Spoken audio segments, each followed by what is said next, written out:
On a Christmas night, when snow blanketed the small town in silence, Finn Carter found two identical girls crying outside a closed storefront. They said their mother was waiting at the hospital, and they had no strength left to find their way. Finn only meant to help them for a short distance. The woman turned her head, and it was Serafina, the one he had loved deeply before she vanished from his life years ago. Finn thought it was just a painful reunion. He had no idea it was the moment his entire life was about to turn upside down. Finn Carter was 36 years old and lived alone in a modest apartment on the east side of town. The place was small, just a bedroom, a bathroom, and a kitchen that opened into a living room, barely big enough for a couch and a television he rarely turned on. The walls were bare except for a single photograph of mountains he had visited years ago, back when he still believed in fresh starts. He worked as an electrician, mostly taking night shifts during holidays when the pay was better and the silence suited him. The work was steady, reliable, the kind of thing that kept his hands busy and his mind occupied. He had the kind of face that looked older than his years, not from hardship but from the weight of things left unsaid. His hair had started graying at the temples, and there were lines around his eyes that came from squinting at wiring diagrams in dim light and from smiling less than he used to. People who knew him, the few who did, described him as quiet, dependable, the type who fixed your wiring without small talk and left before you could offer him coffee. He never stayed long enough for conversations that might drift toward personal questions. He never gave anyone a reason to look too closely. What they did not know was that Finn carried a wound he never let anyone see. It lived somewhere behind his ribs, a constant ache he had learned to ignore the way you ignore a bad knee or a scar that pulls when it rains. He told himself he had made peace with it, that time had done its work. But on nights like this, when the town went quiet and the snow fell soft against his windows, the past had a way of creeping back in uninvited. Years ago, he had been in love with a woman named Serafina.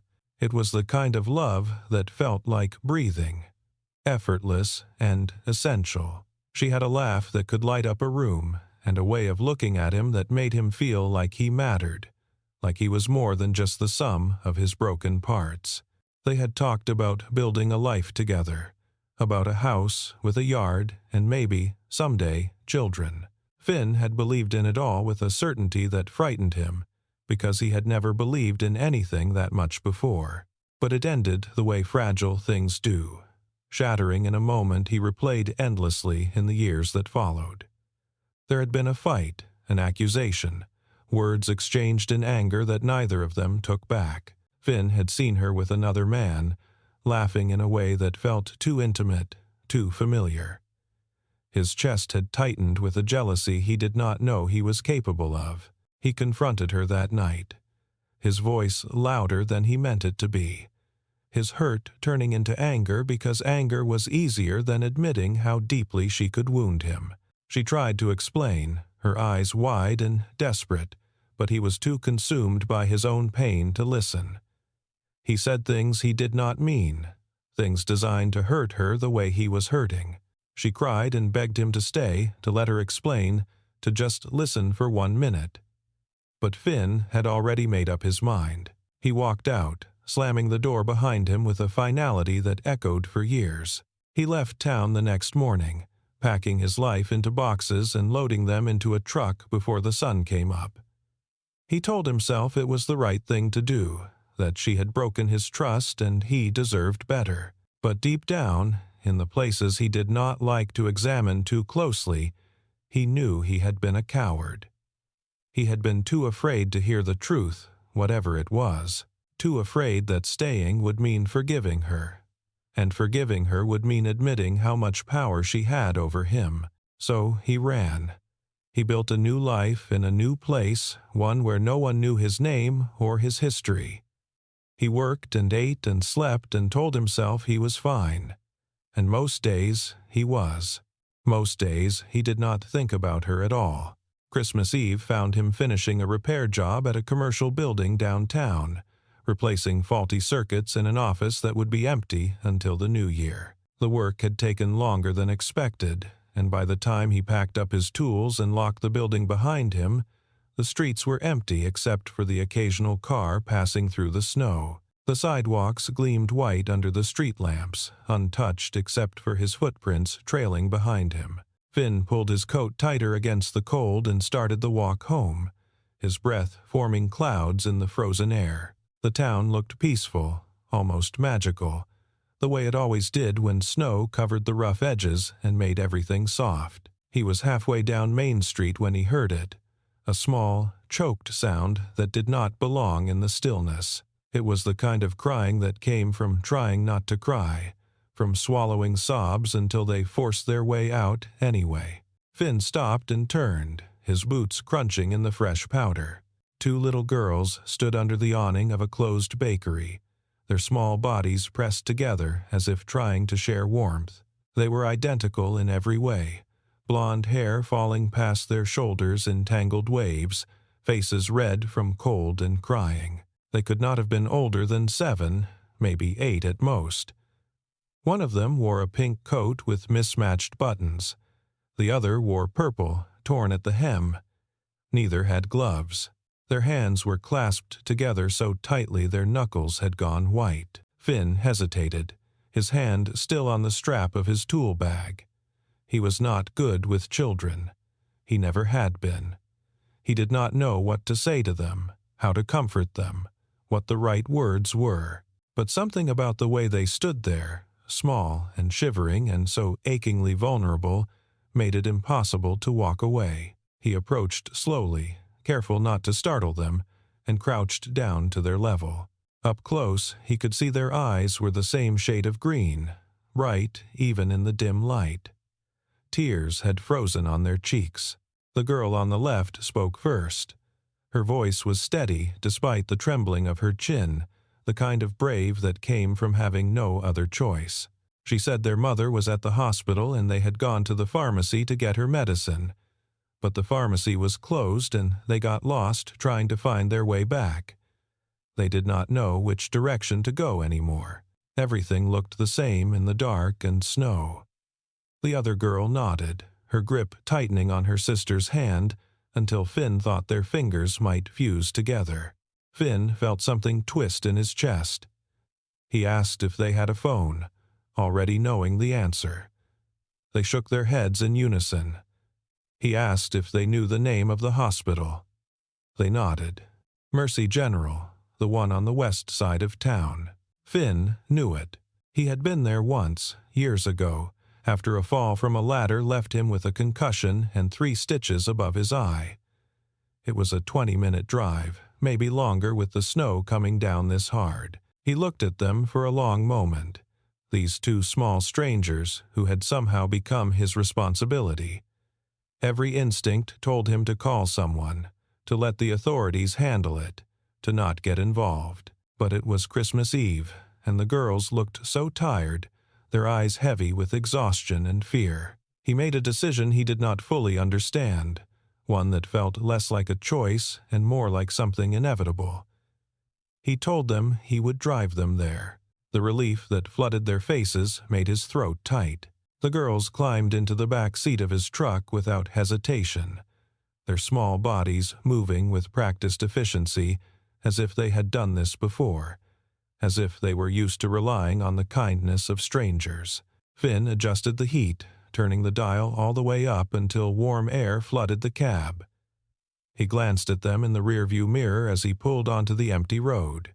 They sat close together in the middle seat, their hands still linked, their faces turned toward the window, watching the snow fall in thick curtains. The windshield wipers worked overtime, pushing the accumulation aside in rhythmic sweeps. The snow was falling heavier now, thick flakes that caught in the headlights and made the world feel smaller, like they were the only ones left in it. The roads were slick, and Finn drove carefully, both hands on the wheel, his attention divided between the white line barely visible on the pavement and the 2 small faces in the mirror behind him.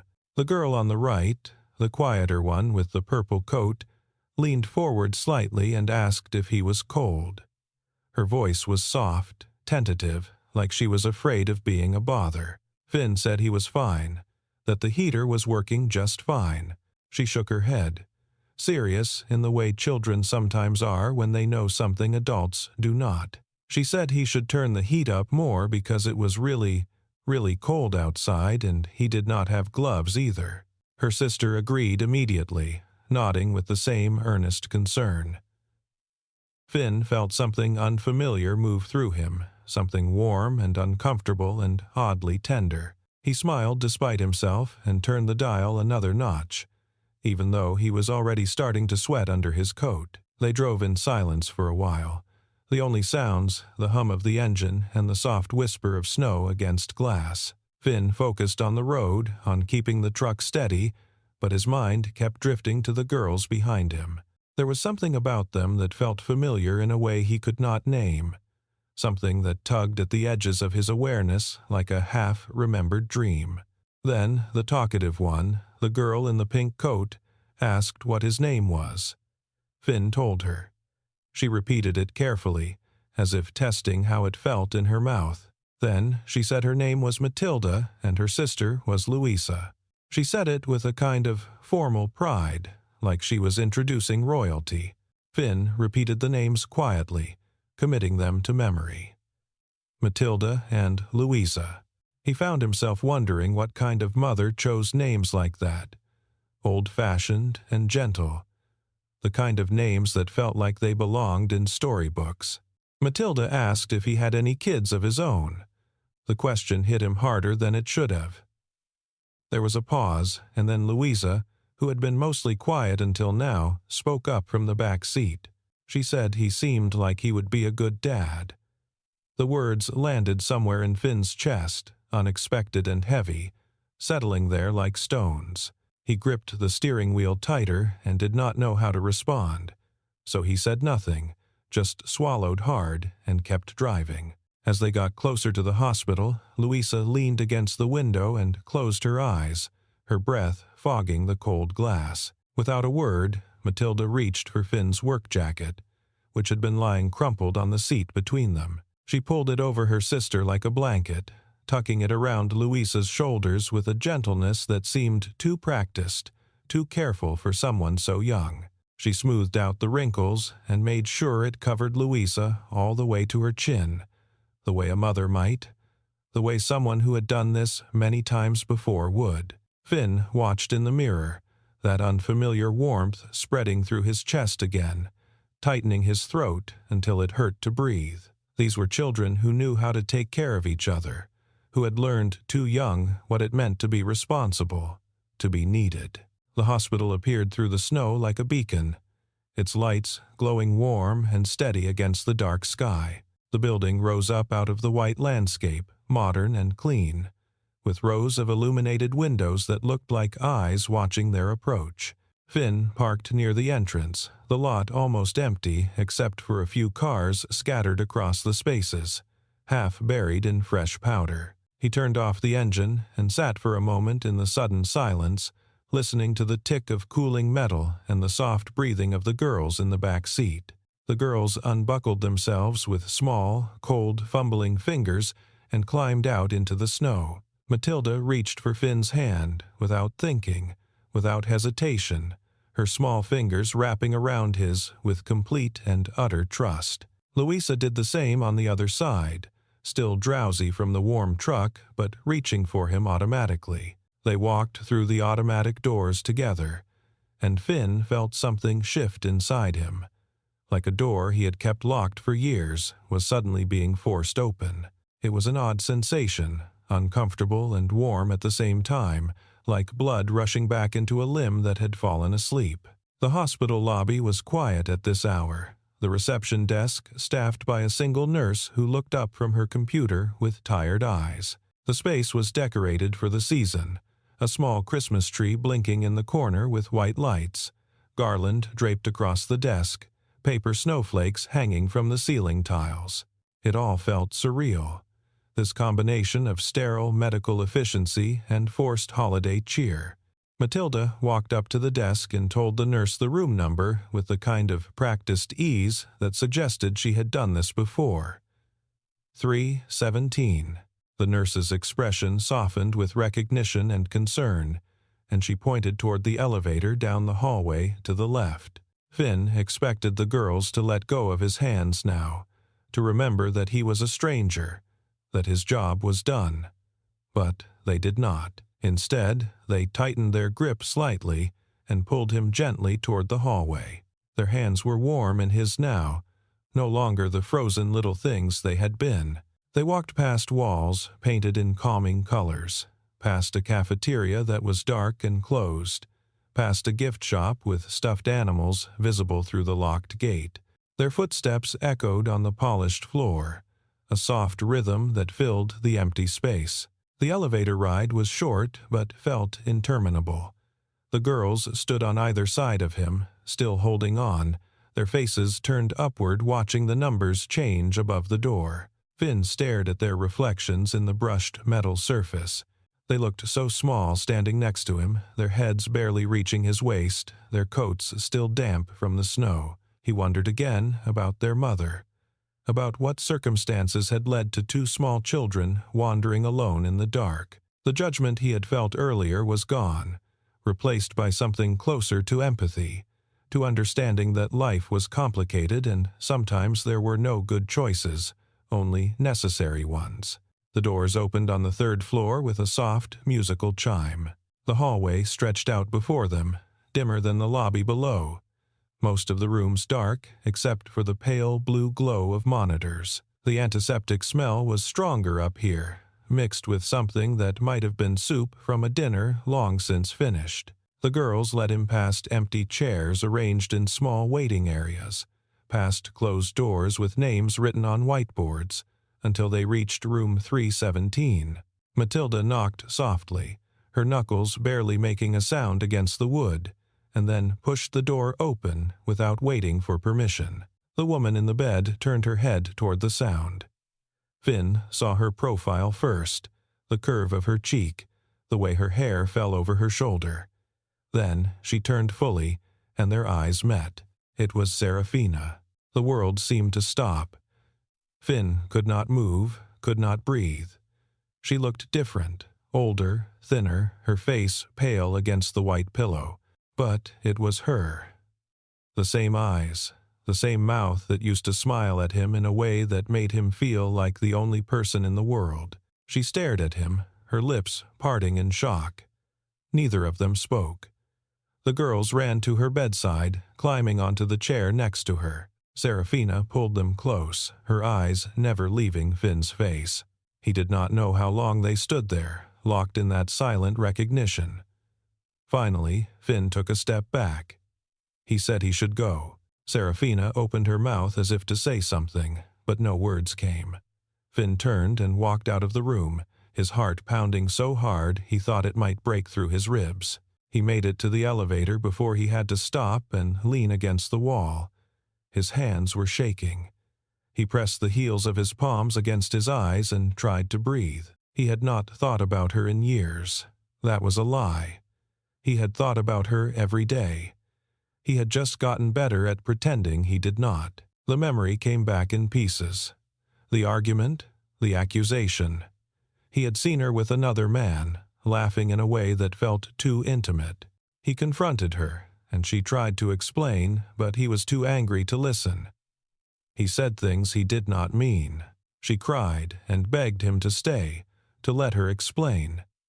He walked out. He left town the next morning. He told himself it was the right thing to do, that she had broken his trust. But deep down, he knew he had been a coward. He had been too afraid to hear the truth, whatever it was. Now here she was, in a hospital bed, with two little girls who called her mom. Finn felt a rush of shame and regret so strong it made him dizzy. He had no right to be here. He should leave and never come back. But his feet would not move. Serafina lay in the hospital bed, staring at the door Finn had just walked through. Her heart was racing. She had not expected to see him again, not after all these years. The girls climbed into bed with her, their small bodies pressing close. She wrapped her arms around them and tried to steady her breathing. She had never married. There had been no one after Finn. She had raised Matilda and Louisa alone, working 2 jobs to keep them fed and clothed. It had been hard, harder than she ever admitted to anyone. But she had done it because she had no choice. She had wanted to tell him. So many times over the years she had thought about finding him, about explaining everything. But she was afraid.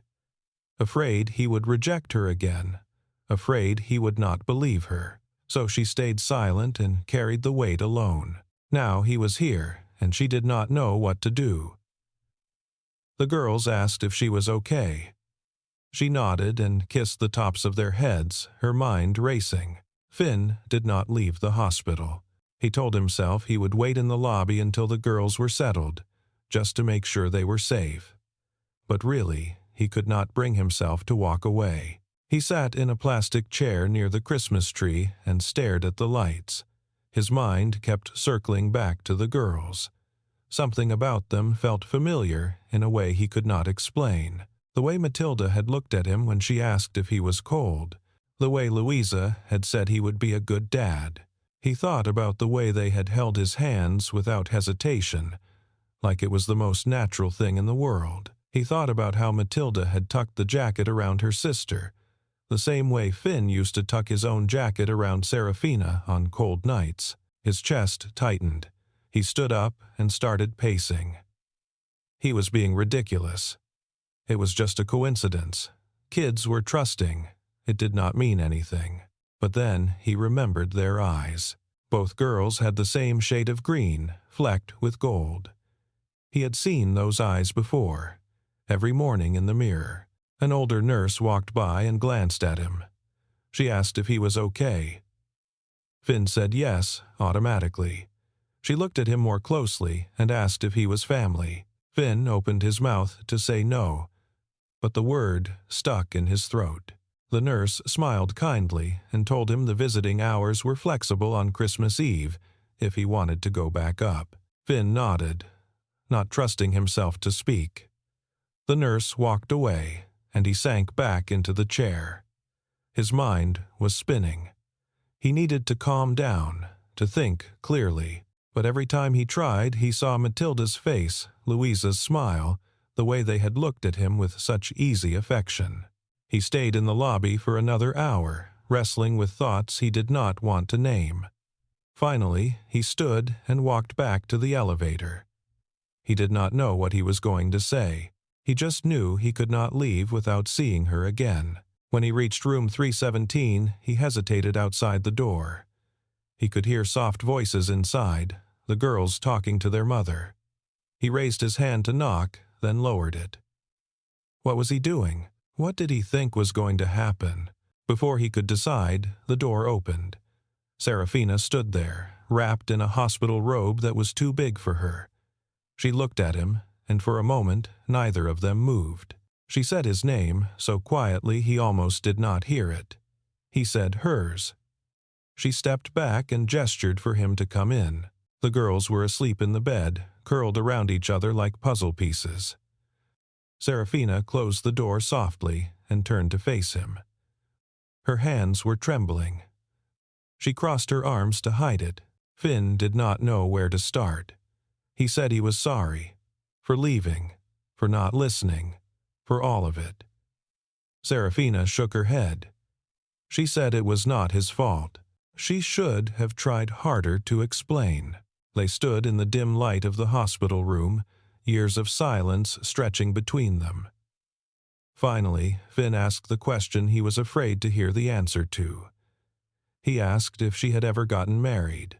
Serafina said no. She said she had never wanted to. Finn felt something crack open inside him. He asked about the girls. Serafina looked at them, her expression softening. She said they were hers, just hers. Finn felt the room tilt. He sat down in the chair by the window, his legs suddenly weak.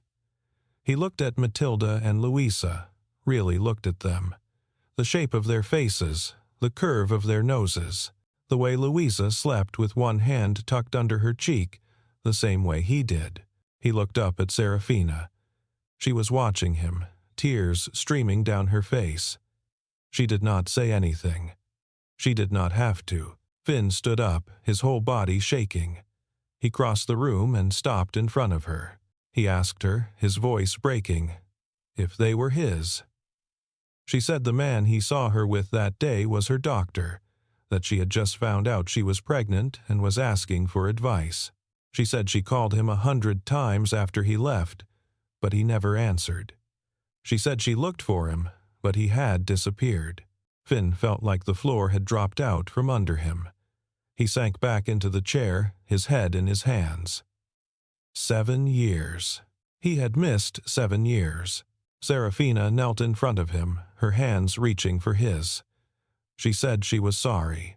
She said she understood if he hated her. Finn shook his head.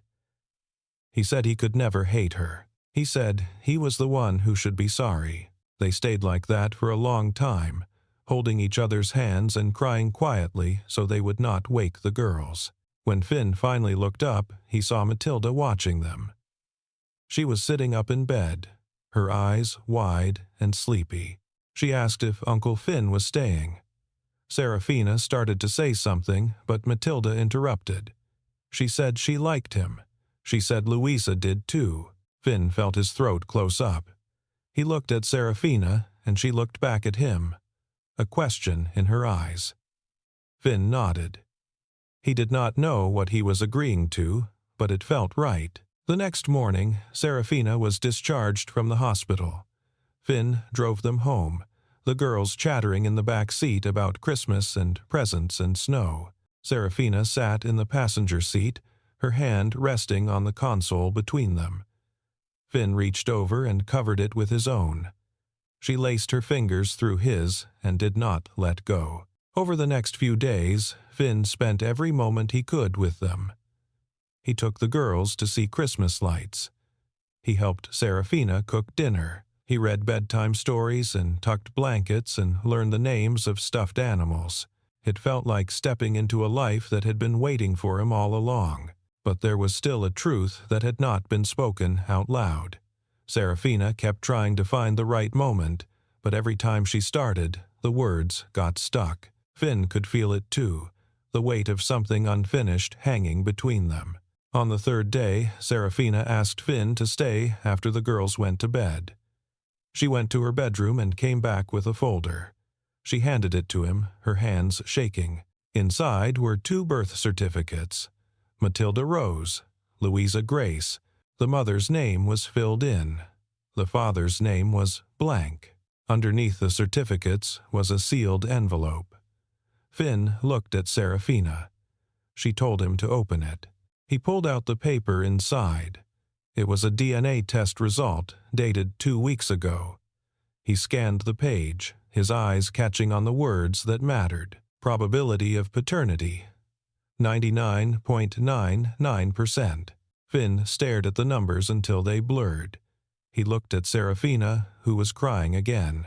She said she had taken the test because she wanted to be sure, because she wanted to have something to show him if she ever got the courage to find him. Finn set the paper down carefully, as if it might shatter. He stood up and walked to the window, his back to her. He could see the girl's bedroom door from where he stood. He thought about Matilda asking if he was cold. Louisa saying he would be a good dad, the way they had reached for his hands without hesitation. He turned around. Serafina was watching him, waiting. Finn crossed the room and pulled her into his arms. He held her tighter than he had ever held anyone. He said he was sorry. He said he should have stayed. He said he wanted to be there now if she would let him. Serafina sobbed against his chest. She said yes. She said she had always wanted that. The next morning, Finn sat the girls down. He had been rehearsing what to say all night. But now that they were looking at him with their wide green eyes, every word disappeared. Serafina sat beside him, her hand on his knee. Finn started to speak, but before he could get the words out, Matilda interrupted. She asked if he was going to be their dad now. Finn stared at her, speechless. Louisa nodded seriously. She said they had been hoping he would. Finn looked at Serafina, who was crying and laughing at the same time. He looked back at the girls. He said yes. He said he would like that very much. Matilda and Louisa launched themselves at him, wrapping their arms around his neck. Finn held them, his eyes closed, feeling like his heart might burst. He felt Serafina's arms around all three of them, and for the first time in 7 years, he felt whole. The weeks that followed were not easy. There were legal papers to file, explanations to give, a lifetime of missed moments to grieve. Finn moved into a small apartment nearby so he could be close. He learned their routines, their favorite foods, the way Matilda liked her toast cut into triangles, and Louisa only wore socks with stripes. He learned that they had been asking about their dad for years, and Serafina had told them he was far away but that he loved them. He learned that they had made up stories about him, imagining what he was like, hoping someday he would come home. He learned that Serafina had kept a box of his things, old photos and letters, and a shirt he had left behind. She said she could not bring herself to throw them away. Finn held the shirt and cried, the fabric still smelling faintly of the detergent she used to use. But there were good moments, too. Matilda teaching him how to braid hair, even though he was terrible at it. Louisa falling asleep on his lap during a movie. Serafina's hand in his as they walked through the snow, and slowly, carefully, they built something new. Not the life they had lost, but something different, something forged from broken pieces and second chances. A year passed. Christmas came again, and this time it looked nothing like the one before. Finn and Serafina had moved into a small house together, nothing fancy but big enough for the four of them. The girls had their own rooms, decorated with posters and stuffed animals and all the chaos of childhood. On Christmas Eve, Finn hung stockings above the fireplace. 4 of them, each one with a name stitched across the top. Matilda, Louisa, Serafina, Finn. He stood back and looked at them, side by side, and felt a lump rise in his throat. The girls were in the kitchen with Serafina, decorating cookies and making a mess. Finn could hear their laughter, bright and unguarded. He walked to the doorway and watched them. Louisa had flour on her nose. Matilda was trying to pipe frosting onto a star, but it kept dripping. Serafina was guiding their hands, patient and smiling. She looked up and saw him watching. She smiled, and he smiled back. The girls noticed and ran over, dragging him into the kitchen. They shoved a cookie into his hand and told him to decorate it. Finn protested that he did not know how, but they insisted, giggling at his clumsy attempts. Later, after the cookies were done and the kitchen was cleaned, they sat together in the living room. The tree was lit up in the corner, casting soft shadows on the walls. The girls were curled on the couch between Finn and Serafina, their eyes drooping with sleep. Finn looked at his daughters. His daughters. The words still felt surreal, but in the best way. He thought about the night he had found them, crying in the snow. He thought about how close he had come to walking away, to missing all of this. He thought about the moment he saw Serafina in that hospital room, and how he had believed it was just a painful reunion. He had been so wrong. It was not an ending. It was a beginning. Matilda yawned and leaned her head against his shoulder. Louisa did the same on the other side. Finn wrapped his arms around them and closed his eyes, breathing in the scent of cookies and pine and home. Serafina reached across the girls and took his hand. Finn squeezed it, feeling the weight of everything they had lost and everything they had found. He realized that night, in the quiet warmth of their little house, that some things are not really lost. They are just waiting to be found again. Outside, snow began to fall, soft and silent, covering the world in white. Inside, a family sat together, whole at last, held together by love and forgiveness and the kind of miracle that only happens when you are brave enough to come home.